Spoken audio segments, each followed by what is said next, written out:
Welcome back to part 2 of my very rich conversation with Dr. Kerriann Peart. In part 1, we talked about professional well-being and how culture shapes the way many of us approach work. In this part of the conversation, we go deeper into regulation, expectations we carry into professional spaces, and how we begin redefining what balance and well-being actually looks like for ourselves. And if you missed part 1, be sure to go back and listen as this discussion builds directly on that foundation. Enjoy. The reality is the symptoms that people experience in menopause, they fluctuate and they range. Let me tell you, mildly is like the Pacific Ocean, the gap of the experience. I know the thing that has concerned me, particularly for perimenopause, is that you see anti-Kerry recall can't touch this like MC Amma. You understand me? I said, me remember everything from my little mother, uncle. Say, oh, you remember that? Me say, well, the breeze was blowing this way and grandma was wearing this. Like, that's me. Right. But when me start look upon somebody, I say, me know your name, but me can't bring out your name right now. Yeah. The first level is panic because, you know, dementia, early onset Alzheimer's, those are things that family members have had. So that's where your mind goes to, because you're like, I know what it is. The brain is just not telling my mouth to say it. You know, I can't find the words. And so part of me is like, imagine me there at work and this happened to me. Then I'm going to look at me like, my girl, you can't do your job.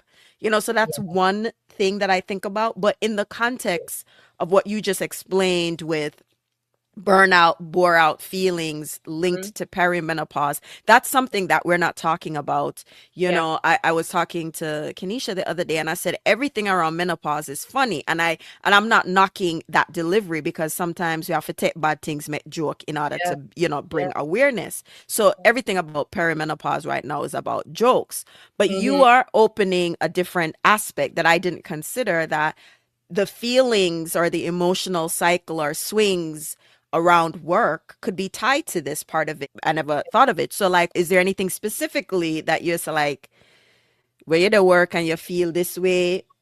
Have you checked? Maybe this is a perimenopause thing. Yeah, let's talk about that. Yeah. So with perimenopause, there are so many things, right? It's really a market basket of things.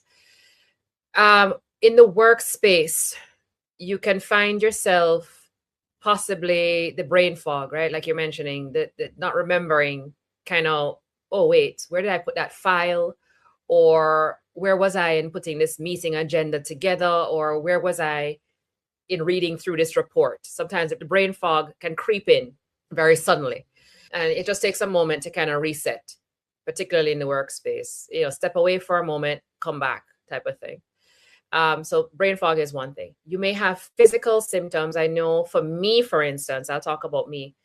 I sometimes feel like something is crawling along my leg or biting my, ankles and calf and that kind of thing, like an itchy feeling. So you have those, like it's apparently it's like nerve endings doing things. Listen.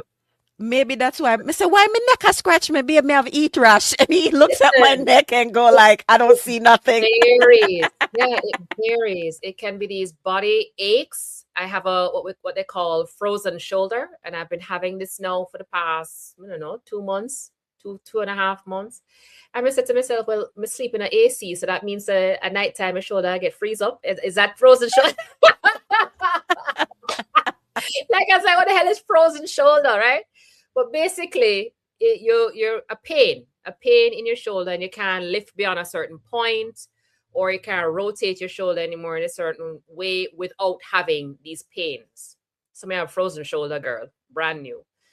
You may also find out, aside from the funny pains and creepy crawly feelings and the brain fog, I also know that some of my clients in perimenopause having, of course, very common things like the heat, body heat, feeling that kind of thing, which is very similar to what's going on for women in menopause itself. Some of us have that heat thing, or we get cold suddenly. So it's one of the two. I also recognize too in my clients, many of them are reporting migraines for the first time. And they're like, I've never had a migraine. Now, mind you, migraines could be a very important sign of overwork and lack of quality sleep. But for some women, it is a symptom of perimenopause. Yeah. This is great. This is, 'cause if you never said that, I would like, I'm like, my neck has scratched me. If he may have Yeah. eat rash, and he's like, I don't see anything. It's winter. Oh, you have heat rash.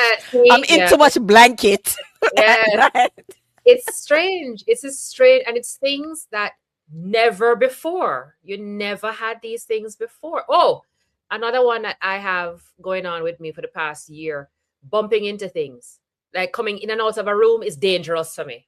No matter how many times prior I would come in and out of that room, all of a sudden I'm bumping into the door hinge, the door frame. This it's a And stumbling for me. All of a minute, I'm like, but my foot on the oh, stumble. it's Like, what is going strange. on? It's so strange. So your center of your balance also shifts during in perimenopause. Again, these are not for every woman. This is No. some women experiencing these things. Yeah. Yeah, yeah. The thing that has been bothering me for about a year, Uh-huh. over a year at this point, is that my left knee and has been bothered. Like when I Yeah. walk on flat, it's fine, but try go up and down the stairs. And I remember when it first Yes. happened to me, I was Yeah. going down the step in the subway and I felt like, wait, what going? Like, what's Yeah. happening? Yeah. And Yeah. I have insurance. So I said, listen, I doctor, look here, please come check out this. We need for x-ray my knee or foot. Something is going on. Yeah, And they're man. like, we don't see anything. So I ended up having to Right. go to physical Right. therapy because they're Right. basically saying some ligament is weak. And so Okay. I needed to do physical therapy to strengthen it. So yeah, the Okay. man said to me, when you exercise, you have to warm up a bit longer. Me say, well, you try to tell me, say me no young. Yes, girl. Look at extra 10 minutes for the warm up. Yeah, man, it's serious. It's Oh my serious. goodness. No, this is great. So I guess the follow-up question is Yeah, the burnout bore out, right? Because yeah, these are things that I interrogate personally, journal, all these things, because they're cultural and yes, ambition and striving, right? At the beginning, you say you have yes, ambition, right? yeah. And ambition and I remember I had a T-shirt very early in Carry On Friends that says "Ambition up like seven." It's very interesting because culturally, listen, nobody tell us here not have no ambition. My gosh, Jesus. it's like a Huh? curse, right? Yes. Whereas What in this other is. cultures, if someone says you're ambitious, it's almost it's an insult, right? Yes. Versus in our culture, somebody tell you ambitious, thank Yeah, you, like, exactly. of Exactly. course. Exactly. So Yes. this idea of striving and I guess ambition are, you know, cultural in nature, but like some of us might have a personality that defaults to that. And I Yes. personally feel like when you're the older child and the older child is a girl, like, Yeah, yeah. all those extra, things just bubble up and ball it Yeah. up to be perfect. Yeah, yeah, So, yeah. how do you address Caribbean women with this? Some, right? Because we go to the exception. This idea of ambition and striving contribute to our burnout and this idea of bore out. And at what point do we say like, take your foot off of the gas, my girl? Yeah. Yeah. Like, Yeah. but so Absolutely. with the ambition and striving, like, because I imagine we've been doing this for years, so it's going to be very hard to stop Yes. doing something that it's been our default Yeah. setting for a very long time. Yeah, yeah, yeah, yeah. Yes, it is very much a default setting, right? No matter how we put it, we saw our mothers do it, we saw our grandmothers do it, and they saw their mothers and grandmothers and great. So it is just in us. It is imprinted in our DNA for real to this do this keep going, push through dynamic. Um, it's great to be ambitious. It's great to be tenacious. It's absolutely wonderful, right? We go far with it, but we go far with it to our own detriment. And I've seen too many women talking to me about the burnout. They don't have enough time for themselves. They don't have enough time for their family. They've lost themselves. They don't know who they are anymore. All this kind of stuff, right? And this is where I say it's good to be ambitious, tenacious, and all those things. But there has to come a point where, them come to Jesus moments, them reconciliation moments of, I can only do this for a time. That is the part where we don't reconcile that very well. We feel that we must drive, drive, drive, push, push, push from 25 all the way to 75 for some of us, right? And that is not how biologically we are wired, which is why we have things like our periods, a week each month where we are supposed to be quiet, where you're supposed to sit down and get to know yourself again. Honestly, that is how the biological rhythms work, right? And I know everybody's going to be like, girl, a whole week to just sit down and do nothing, that's a dream. Yes, it is a dream now. Back in the day, it was a norm, right? Listening to our rhythms and our cycles are very important. So our periods are a point at which we need to listen and deeply listen. Perimenopause are umpteen years for us to listen and to learn how to recalibrate, shift the tenacity and the ambition to now serve yourself. That's what perimenopause is teaching you, right? And it's a whole process of recalibration, a whole process. And then in menopause, it's a whole nother process of self exploration and being ambitious and tenacious in a different way, right? But we don't seem to understand, for some reason, we don't seem to understand that these phases and stages of life are for us to calibrate differently around our ambitions and tenacity at these different points. You can't keep the same gear going for 25, 30, 40 years. It does not make sense. It's not feasible, right? And at no point am I saying do not be ambitious or tenacious. It is a matter of calibrating, recalibrating what it means each time, each phase of your life. So, like me say, Dr. Kerry, me love the conversation here because, me do the work for myself and thing. Um, what you brought up, I think is very important. So let's talk about trade-offs because I've made some trade-offs, right? Yeah, My sure. girl, this is what you have to do because you're busybody over here, so and you can't take on certain rule. You can't take Yeah, on certain yeah, rule because you have things that go on over here. So, yeah. absolutely. Absolutely. But every now and then, the ambition and striving rear it head and say, my girl, We yeah, you are do. understand? You understand me? I say, beat chest. You understand? Like, Yes, yes, and and it's like it takes a lot to do that recalibration to yeah, remind yourself why yes, you've made certain choices, right? So like you said, we need to recalibrate, decide mhm, what the trade-offs are. But I mhm, mean, instead of trade-off them easy. I mean, there comes moments where you realize that, oh, me can't decide that, you say, yes, yes, like I yes. know that why I don't want to be a manager anymore. It Oh, was Lord. very hard work. I don't want any of it. It requires a level of stress that and you know politics that me not really me do enough in my younger age. I don't want to do it. But Yeah, what happens is you are still up here in your level of experience and you kind of can't help but to say certain things need to be done. right. You understand? And it's Yeah, like, you know, I reel yourself in and say, okay, my girl, listen, pump your brakes. And yeah, so yeah. I think I've said it on the podcast. Me know my co-worker them know about it. That's why I've created the grading system for myself. Me I tell us, Okay. go to school at Jamaica, you pick up some things. Anyway, so Seriously. I had I had to figure out a way to regulate my Oh, yes. emotions at work, our Ooh, frustrations at work. yes, So yes. listen, we go to work for 5 days, um, 20 pints for each day, and we start at 20. You get vexed and frustrated, you start minus points, right? So in Okay. my head, listen, if me not end up at the end of the week with some decent score, we have to recalibrate like my girl. We have to do different things. Yes.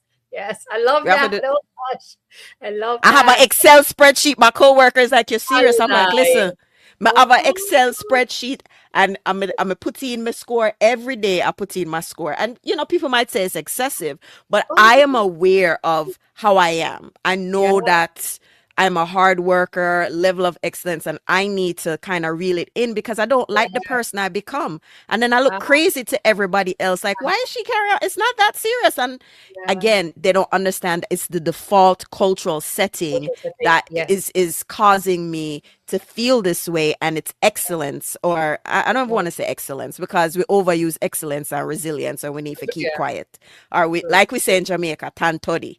Totally. um Mm, right, so I boy. do this to help me calm down. Some people do it better than others. I admit that I don't do it very well. I may need tools to help me. Yeah. Yeah. So, calibration is a great idea, but Mm-hmm. it's very hard to execute. It is. It is. I agree with you that it is a hard one in terms of being consistent and figuring out how to measure, what structure to measure yourself by. So I'm happy to hear that you have something that works. That's awesome for you. And this touches on another aspect of work, which is why I love the fact that you brought it up.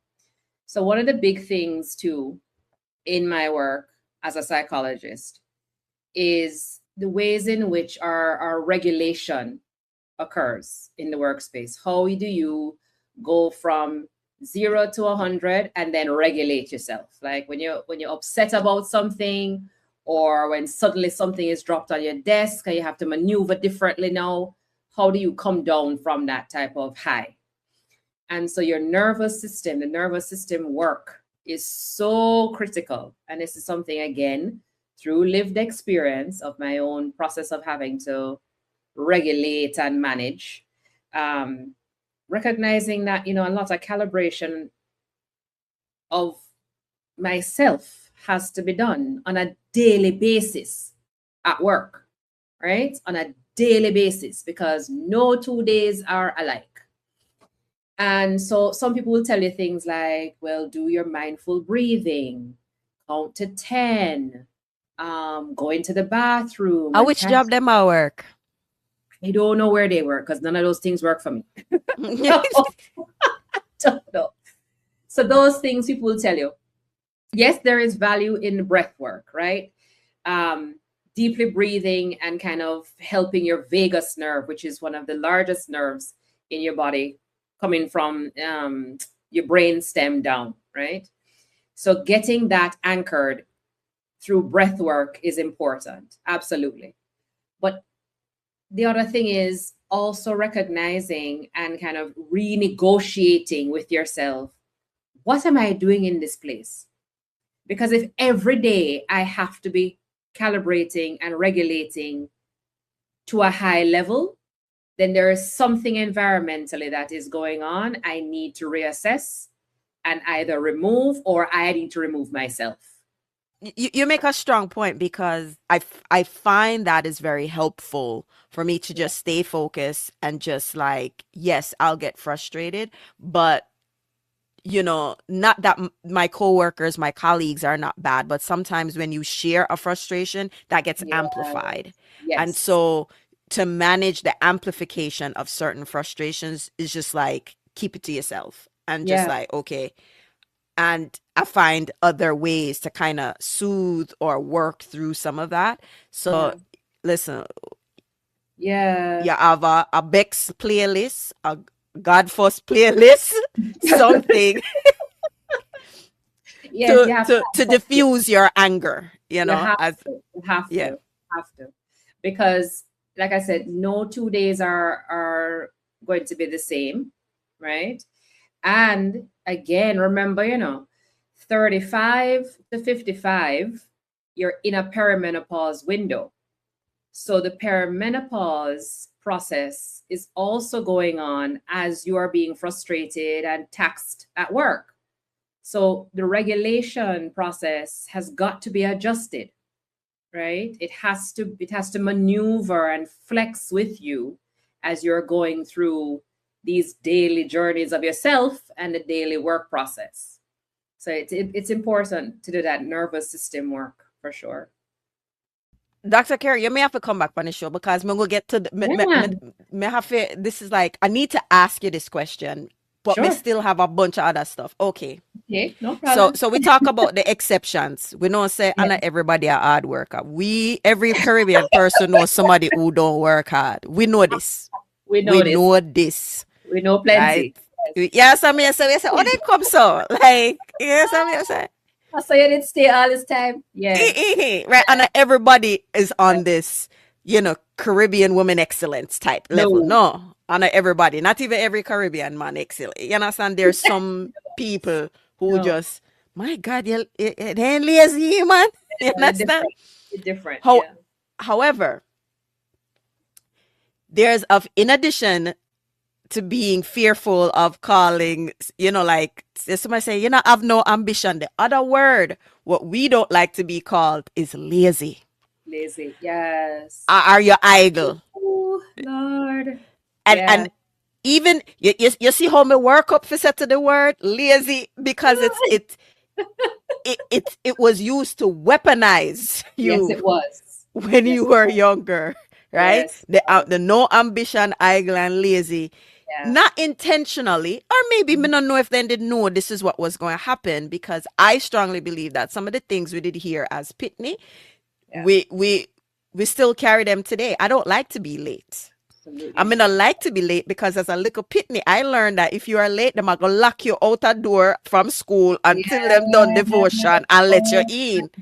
And I God. don't want to be standing out there with the whole school and look on Listen the bunch of to pitney them out a me. door.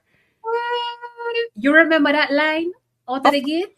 You remember that listen, line? You know the sun listen. hot? Morning That is sun hot? in the morning sun hot, you out a door looking like prisoner, can't come in from the school grounds because you're late. Oh gosh, listen to So I me. don't like to be late Yes, because and I yes, said to my husband, like, babe, it's not you. I yes. just don't Can like it because I'm holding on. My body has that memory of yes, yes, what it means to be labeled absolutely, late if absolutely. going to school in Jamaica. I mean, I talk just high school, may I talk as even as infant school, primary school.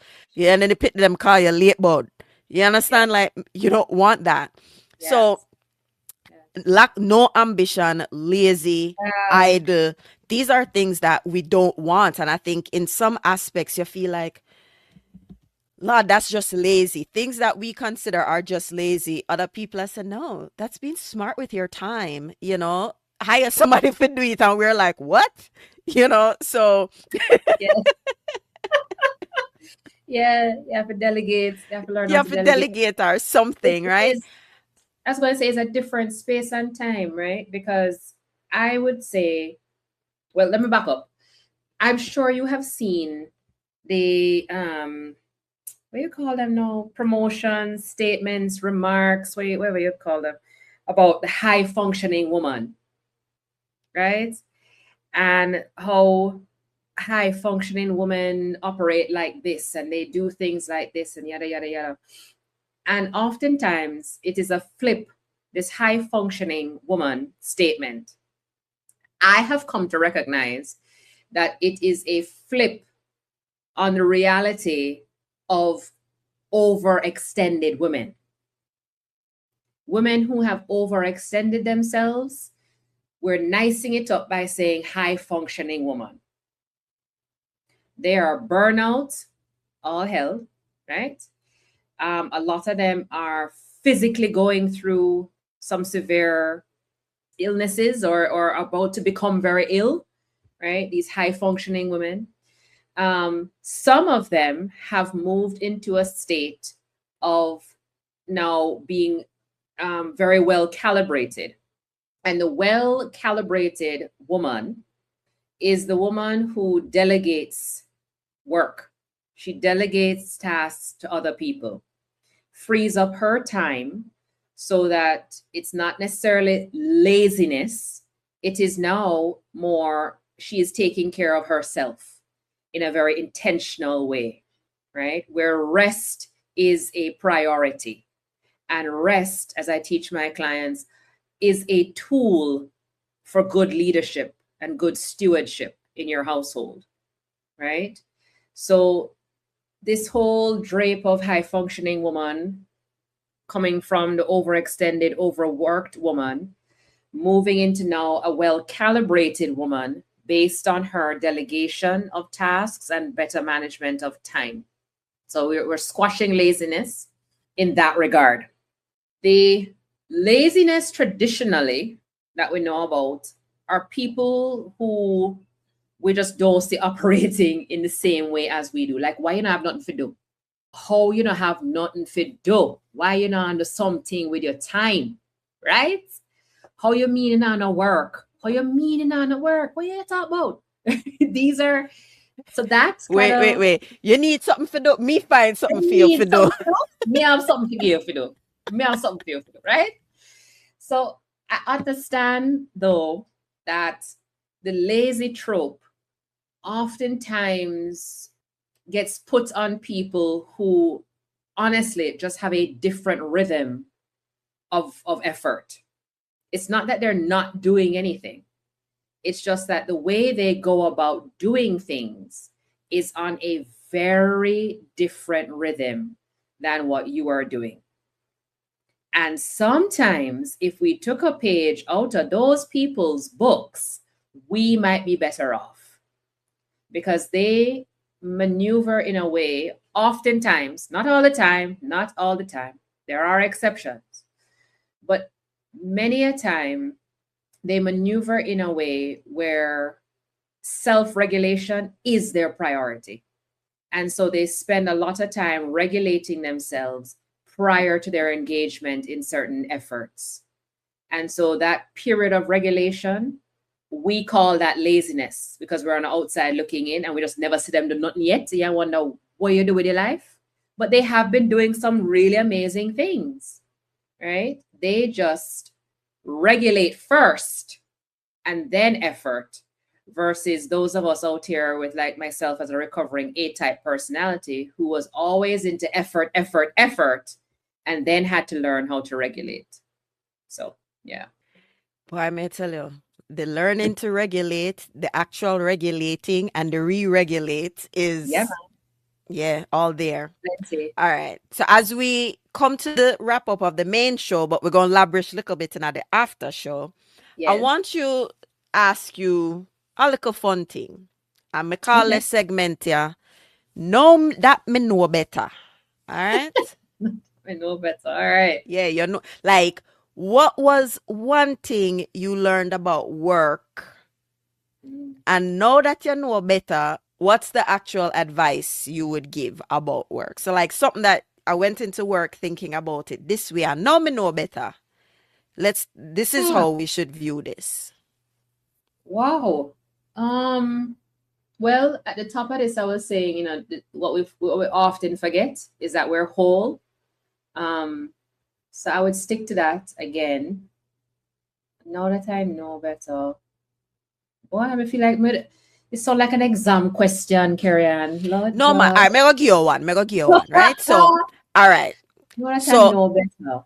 Hmm. everybody talk about, me know you hear this too. Culturally, we parents tell us, listen, got the people them work, not cause no trouble. Hold your head down, do your work, Your and work. you will be successful. You and I know better. Say that Well, yeah, formula. that formula don't work. Here, well, Yeah. yeah. That whole idea in the US in particular, just go and get you a good government job. No, sir. No, no. Because they did a good government job and the people that mad me in the place. Mad me in the place. Honestly, when we get these messages, question. I think that is a good rule of thumb. We hear these things like go and get you a good government job, or it's just so it go at work. So just stay quiet, hold your head down and go on and push through. Why? Question these things. I think we need to do better at questioning because when things again follow your spirit, if it not take your spirit, if it not resonate with you, you need to find a way to leave it. You either go and walk real wide, like you said earlier, or just leave it all together. Find a new plan. So even that, working with coaching clients and developing a pivot plan, like how to get out of a space when you realize, this is not it. Because I know better, I'm going to do better, but you need to figure out what the strategy is. Yeah, I think leaning into that more often than not will serve us for the long haul. Wonderful. Man, Yeah. I just love having this conversation. Like I said, Yeah. we're going to labrish after, so I'm going to wrap this up. And Dr. Kerry, tell the people then where they can find you and know about all the things you're doing. Lord jeez. So knowing about all the things I do in LinkedIn is definitely where you'll see most of my things. So I am Kerriann, Kerriann, one word, Peart, Peart on LinkedIn. So you can find me there. And I'm also on Instagram, not as much, but you can find some random things that I do on Instagram at Dr. Kerry, Kerri_P as in Paul.